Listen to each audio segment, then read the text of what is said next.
Happy Thursday, everyone. Jamie Henkel here, Learning and Inclusion Manager at PFLAG National. My pronouns are she and her. And so we have a lot of time for our conversation this week. I'm going to introduce Jean Marie Nevada and bring her in right away. Hey, Henkel. How's it going? Good. How was the wilderness? The wilderness was good. I survived my big 3 days roughing it in a 2-bedroom, 2-bathroom cabin in the woods, which I call roughing it. Very proud. Hooray. Hooray. Thanks. We will see you later, Jamie. Yep. Well, hello, everybody, and welcome to Something to Talk About Live. My name is Jean Marie Nevada. I'm the Director of Learning and Inclusion at PFLAG National, and every Thursday we get together to talk about something related to current events. And this week we are actually talking queer LGBTQ people, and we have a really interesting article that was called Queer and Christian in Texas, Are They Always Conflicting Identities?, written by Stacy Fernández. And this week I'm really excited. Well, I'm excited every week, but I'm super excited this week to bring in one of my very best friends, the Reverend Mark Fowler, who is the CEO of the Tannenbaum Center for Interreligious Understanding. Hello, Mark. Hello, how are you? I am doing great, and I am so happy to see your face. It's good to see you too. I'm glad that you made it through your desert experience. That's fantastic. I did. I'm a very, very rugged girl. We all know this now. I can survive. I built a fire and everything. Admittedly, it wasn't a fireplace. So we are here to talk about religious identities and LGBTQ people. And this article, I really enjoyed it because it actually profiled 3 different people who had very different approaches to how they were incorporating both their religious beliefs and their identity as people who identified somewhere in the queer space. So I wanted to ask you first about the article. When you read the article and when you read these examples of Paloma, Alonso, and Claudia, were there things in there that you related to? Were there things that seemed to resonate? Were there any things that came up that maybe you hadn't considered before? Yeah, so I mean, I think particularly in Paloma's story, the whole idea of praying and wanting God to take her trans identity away from her, like that, I wasn't asking for my trans identity to be taken away, but I remember those prayers of, fix me, change me, make me new, and then nothing kind of happened. I was kind of like, okay, I guess that's an answer. And I really did resonate with that part of her story, that journey to inner acceptance and inner knowing, more than just inner acceptance. Like, what do you know fundamentally to be true about your personal relationship with whatever deity you worship or in communion with? So there was that. And I think the other thing that was interesting was, at Tannenbaum, we talk about religion not from a theological perspective often, but from this intersection of culture, belief, and practice as it relates to a person's religious identity. And they each talked about in different ways how the culture of the religious and spiritual communities, or for Alonzo, the school community, like the culture of the community actually impacted how he was able to navigate that circumstance. And the culture within their churches impacted how welcome they felt, or were they really seen in those communities. So we all kind of balanced that differently, and I saw that in their stories. And I think the thing that I had not thought about before was certainly being it seemed like from my reading of it, being in a different language from my own religious community, one that was very much driven by a culture that is not mine and an ethnic history that is not mine. So not knowing that I couldn't completely say that I know that experience because I don't have that experience. So just noting that there would be questions that I would want to ask them about their experience, just to see how it might be the same or different from my own. I thought one of the most fascinating things, and you and I have talked about this a lot, was that none of them left religion. That was not actually part of the equation. And for a very long time, I always felt that was almost the default for a lot of queer people, that, I understand my identity, I'm not accepted, I'm out of here. either completely or going to another place. And certainly Paloma's story was an example of where she had found a more inclusive community. But I thought it was really fascinating that even in that case, we were talking about people who were not leaving. And so I'd be curious, and we didn't plan on asking this, but I know you can talk about this. One of the things that we have seen is this headline that we often talk about, that the number of people who are in the United States who are identifying as Christian is on the decline. The number of people who say I'm spiritual but not affiliated is increasing. But the number of people who are LGBT, it's actually the research is LGB, who identify as Christian actually has increased for the past few years. And do you think that, why do you think this is happening? Do you think it's because there are more inclusive spaces in faith communities, so more people are saying I can stay? Or do you think it's that more people are just forging their own way of doing this, in some ways in the way that Claudia in the story did? My suspicion is that it's both of those, and I think that there probably is something for people reporting more and actually saying that I both identify as lesbian, gay, bisexual, or transgender, and I'm a member of this religious following, whatever that might be. And so I think it's a combination of all of those things. I also think that there's something interesting about um, the communities where people not are just not leaving, but are being welcomed. So I would say probably over the last 20 years, there have been, and I'm not talking about megachurches per se, but I think within various denominations within Christianity and otherwise, there are more places that are actually making room for LGBTQ people and making public room, should I say. So they are because I think that there's also some economics to it to a certain degree because there are but so many people you want to walk out the door. Yep. So I do think that that's a part of it because rent is rent or mortgage is mortgage. But I do think that that's part of it. I can't say whether it's more or less accepting, but I do think that we're in a season where more people are willing to publicly declare that they both are lesbian, gay, bisexual, transgender, non-conforming, queer, and a person of faith of some delineation. Right. Right. And I think that, well, this sort of gets into that second question, which is the whole article was based on this concept of conflicting identities. And I think that that in and of itself assumes a lot of things. It assumes that there must be a conflict between being a person of faith in most faith traditions. And we know there are some that are fully accepting from the get-go, but we know that's not typically the case for everybody. So this sort of assumed that there is by default going to be this conflict between a religious community or a religious identity and identities, of sexual orientation and gender identity. And I think that this kind of brings up the conversation that you and I have been having for a very long time, which is we actually need to lead the conversation in saying that that should not, in fact, be our default, that you shouldn't have to make this choice. And are you seeing more of this? Is this something that you think, this idea of that the conflict is not immediately the default position, is this actually changing in a significant way? And I'm going to throw this one out. Do you think it's at all generational?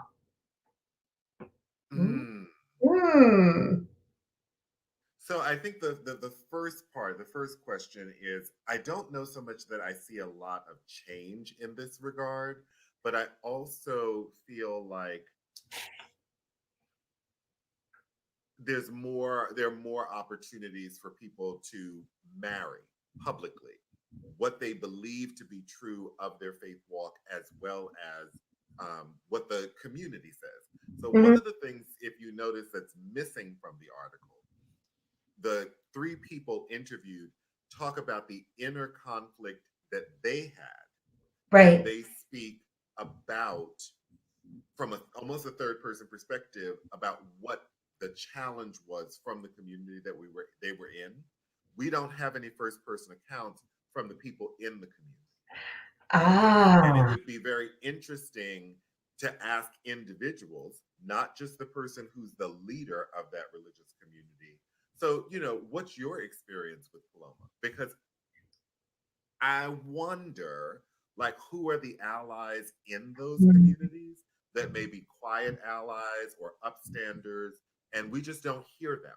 We don't get to hear their voice because we're hearing from the leadership of the organization. So that's one piece. I do think that there's something I hesitate about the generational aspect because a very good friend of mine, Juan Battle, did some research several years ago on this whole idea of religious affiliation, particularly within the Black LGBTQ community. And what he saw, was that you didn't see a lot of people leaving their community. They stayed. They were members of the community. Even if they were being talked about, they didn't leave. And you saw more from white LGBT people of a similar age moving from not just the church, but even the towns and the cities in which they live to move to more urban areas. So I would say that maybe generation is playing a part of it, but I think that there's a geography to it. And then there's kind of like this other piece in the background that is economic, because on one hand, you're talking to some people who have nowhere to go. Yes. Right? So there's something about, this is my faith, this is my home, this is my community, and where am I going to go? Even if I'm not fully accepted here, there are plenty of other places where I'm not accepted at all. Exactly. Right. And I do think that there's something to be said for the generational differences. There's a lot of talk about, the Pew information about millennials and Gen Zers who are more and more identifying as unaffiliated, but that doesn't mean they are without spirituality or spiritual activity, if you will. And so those people, as they develop relationships, get married, like so many of their straight counterparts, are looking for a place to be at home. Yes.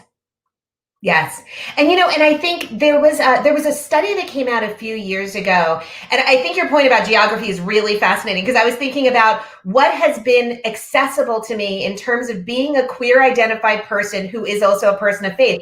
I have, for the most part, lived my life in major metropolitan areas where there was always an alternative for me. I didn't have to go to the Catholic Church where I was uncomfortable because there was a mass for somebody like me. That is not the case everywhere. But I was thinking about, there was a report that came out a few years ago that talked about, at the time it was looking at millennials who identified as evangelical, and those who had left had said that part of what bothered them was the treatment of other people. But I don't know, to your point, that was a significant enough amount of people, walking out the door that it actually would change it. But maybe it is those people who stay and whose attitudes shift slightly. Absolutely.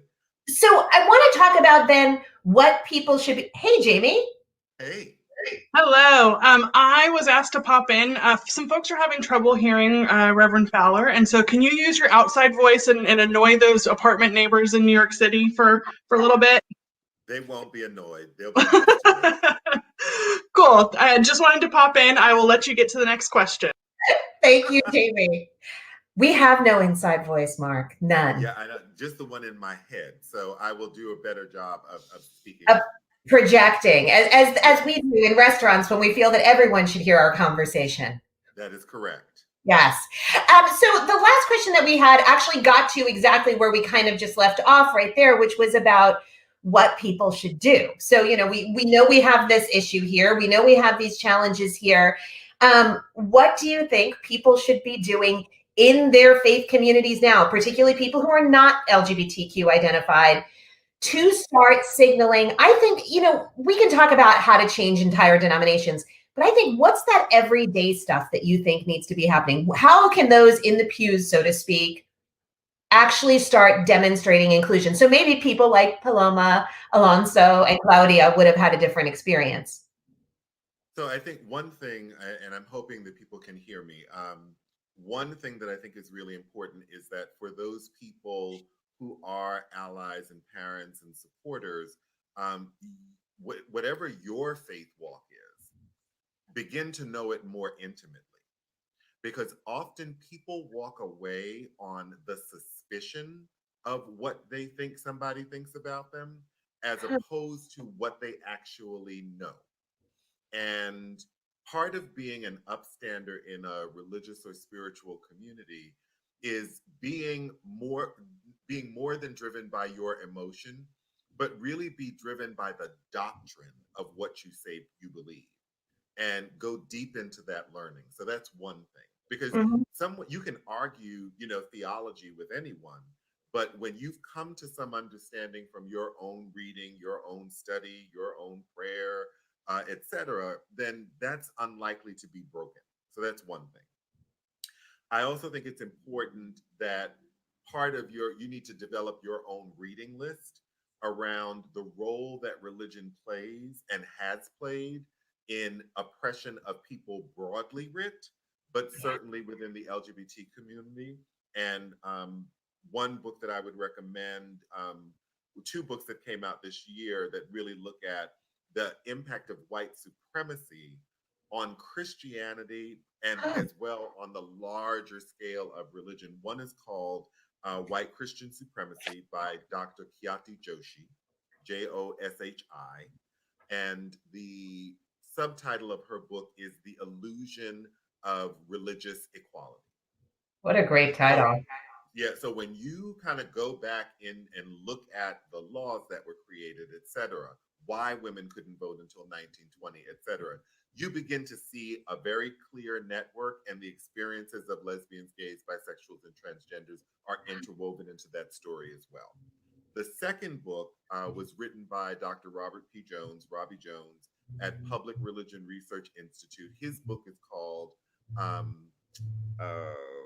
White Christian. His book is called. Hold on a second. Sitting right down the table.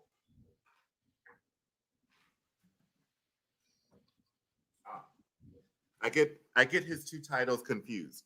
His book is called White Too Long. And he goes into great detail talking about the impact of white supremacy on Christianity in the United States. So if you can imagine, if you could pull the two things out, if you could talk about supremacy as one dynamic and Christianity as another, and supremacy actually impacting the understanding and practice of Christianity, and begin to separate them out, then you begin to see a different theology that really is guided not by being supreme to others, but is guided by loving others. Fascinating. So those are two things. And then I think the third thing that I would recommend is that those places, spaces, stories that are evolving, as you find out about them, lift them up. I mean, in preparation for this, another article came up and I made a note of it. So Maury Turner is a person who was elected to the Oklahoma State Legislature. They are queer, Black Muslim, non-binary. They wear a hijab, and they are now serving in the state legislature that last year in 2019 refused to allow an imam to open the legislature's operations with a Muslim prayer. Wow. So if that could happen inside of a year, then we need to focus on those stories and set your Google alerts for stories that actually support what would be an inclusive religious and spiritual community for queer and LGBTQ people. That is, I think that's fascinating. Ooh, we're getting an echo. I'm going to have to ask you to do something. Could you mute while I'm talking? This is ridiculous. This is the worst technology day ever. I know. I've had this dream of just being able to mute the world, so the way I'm the only one able to talk. So I really love those things. And I have to admit to you, I would not have necessarily thought to look into the concept of white supremacy as the lens into which I approach this. And so I really have to thank you, because as usual, I always do learn something from you. It's true. It really is true. But the question I want to ask you is, we didn't cue this one up, but I think we're all kind of curious about it. You look at a lot of different change. You were looking at all different kinds of denominations, and you were looking at religious change in a number of different ways, not just the LGBTQ place. I mean, Tannenbaum does a whole lot of different kinds of work. A lot has happened in the past few years. Do you feel like religion is getting to be in a more inclusive space or a less inclusive one? And I'm specifically talking about Christianity here in the United States, because I think the last 4 years, and particularly the last year, has really forced people to look at religion a little bit differently because of what's happening around us. Do you feel on balance we are headed in a more inclusive direction? Or do you feel that people are kind of hunkering down in their own beliefs and we're creating more like these pods of communities? Yeah, I know that was a big question. Yeah, so I'm gonna try and answer that. Mm, Um, I think the difficulty with answering the question is when we think that somehow we were inclusive mm, before 2015, and then we all of a sudden got restrictive, and then now all of a sudden with a new administration, everything is going to be better, and people are dancing in the streets singing, "Can you feel a brand new day?" So I feel like more of what's happening is that closer examinations of what people fundamentally believe to be true of both whatever God or deity they serve and the walking around in daily life is coming up for at least examination.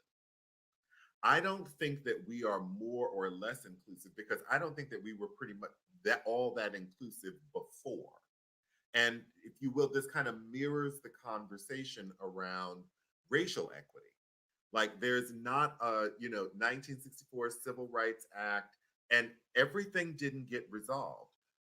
It What happened for a lot of people is that they didn't make any public declarations about what they didn't like. They just went underground and started planning and putting money into making sure that there were people who were sitting in federal judgeships who would be able to issue verdicts on the issues of the day around equity.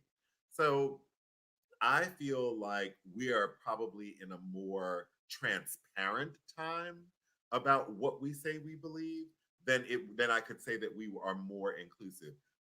For our gala this year, we had a number of people who recorded messages for us, and one of them was a former honoree, Brian Lear from the Brian Lear Show on public radio. And one of the things that he talked about is he was talking about COVID and talking about that we were now we're kind of like we're social distancing from one another, and that before COVID we were distancing ourselves in our religious and spiritual community, and people were just kind of worshiping with who you worship with.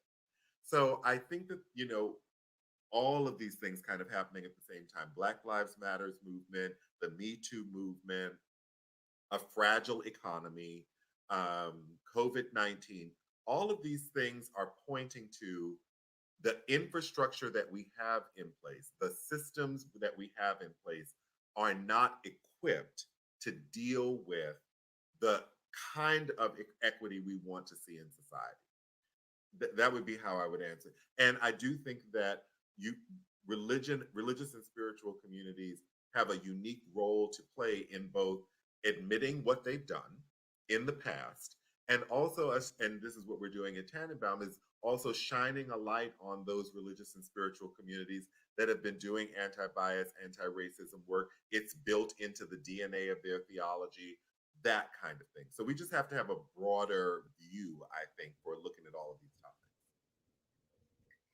Thank you for the question. Thank you for answering the question that I absolutely did not prep you for. I want one more thing, because I know that for a lot of people, Tannenbaum is new to them.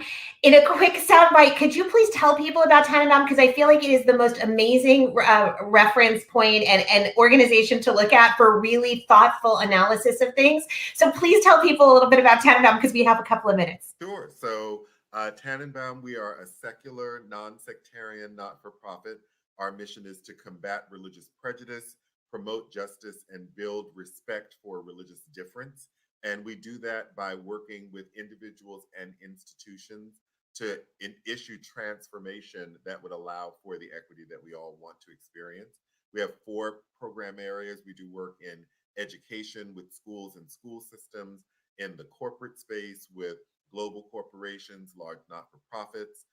In the healthcare space, we provide training for medical practitioners and non-clinical staff on the ways in which patients make decisions based on their religious beliefs and practices.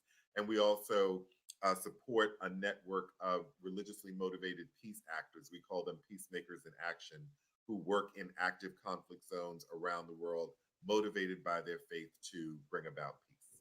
Yay. Thank you so much. Oh, and thank you. Good. Jamie put up the website. I encourage, if you haven't ever been to their website, you really should check out Tannenbaum and get on the mailing list, because the articles that you get every week are just so good. So I'm going to ask Jamie if she will come back, because I saw we had a couple of comments out there and I want to make sure that they're getting read off for people. Hello, Hinkle.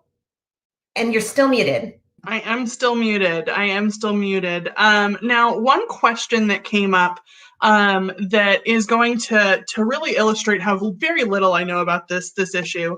Somebody was sort of made a comment that the emergent church movements that we're seeing right now are probably impacting this conversation about who stays and who doesn't. I had to Google emergent church movement because I didn't know what it was. But do you have anything that you'd say or speak to when it comes to that comment?